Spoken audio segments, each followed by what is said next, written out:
Hello friends, welcome to Mala's Tamil kitchen. இந்த வீடியோவில் kiwi popsicle எப்படி செய்கிறதுன்னு பார்க்கலாம். ரொம்ப சிம்பிளான ரெசிபி, குழந்தைங்களுக்கு ரொம்ப பிடிக்கும் அது. இது செய்ய 3 டேபிள் ஸ்பூன் அளவு சர்க்கரையை ஒரு பாத்திரத்தில் எடுத்துக்கிறேன். இதில் 100 ml தண்ணி சேர்த்துக்கலாம். அப்ராக்சிமேட்டாக இது ஒரு ½ கிளாஸ் தண்ணி. இதை சேர்த்துட்டு இந்த சர்க்கரை கரையிற வரையிலும் மட்டும் இதை சூடு பண்ணி எடுத்துக்கலாம். நெக்ஸ்ட் இப்போ 2 கிவி பழம் எடுத்திருக்கேன். அதோட மேல் காம்பு பகுதியும் அடிக்காம்பு பகுதியும் கட் பண்ணிவிட்டு தோலை பீல் பண்ணி எடுத்துடலாம். பீலர் யூஸ் பண்ணும்போது நமக்கு ஒழுங்காக வராத மாதிரி இருக்குது.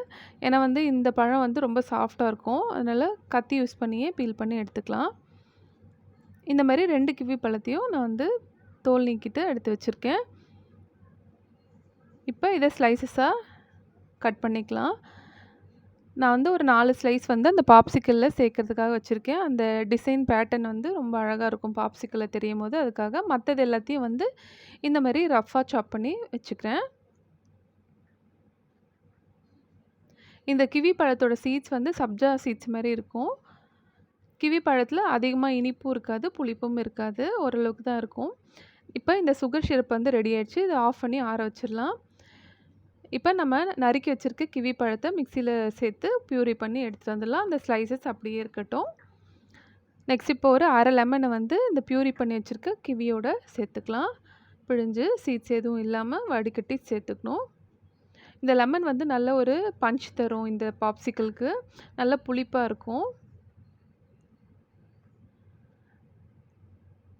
இதை வடிகட்டி சேர்த்தப்புறம் நம்ம ஆற வச்சு எடுத்து வச்சுருக்க அந்த சர்க்கரை கரைசலையும் சேர்த்துக்கலாம். நீங்கள் சுகர் சிரப் இருந்தாலையும் சேர்த்துக்கலாம்.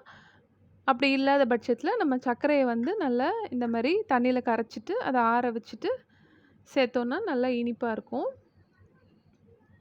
குழந்தைங்களுக்கு கலர்ஸ் ரொம்ப பிடிக்கும். இந்த மாதிரி நேச்சுரலாக நம்ம ஃப்ரூட்ஸை சேர்த்து கொடுக்கும்போது அவங்க ரொம்ப லைக் பண்ணி சாப்பிடுவாங்க. இப்போ இந்த சுகர் சிரப் சேர்த்துட்டு நல்லா மிக்ஸ் பண்ணி விட்டுக்கலாம். அந்த கிவி சங்க்ஸ் அங்கங்கே தெரியும். நம்ம டேஸ்ட் பண்ணி பார்க்கும்போது கொஞ்சம் இனிப்பு ஜாஸ்தியாக தான் இருக்கணும். அப்போ தான் ஃப்ரீஸ் பண்ணும்போது கரெக்டாக இருக்கும். இப்போ இதை பாப்சிக்கல் மோல்டில் சேர்த்துக்கலாம்.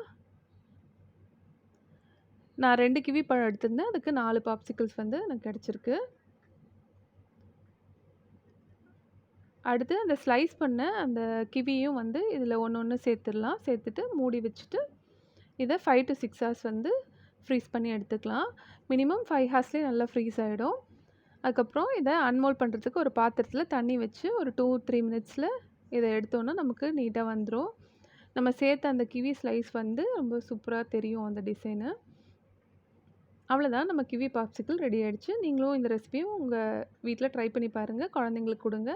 வீடியோ பிடிச்சிருந்தா மறக்காமல் சேனலுக்கு சப்ஸ்கிரைப் பண்ணுங்கள்.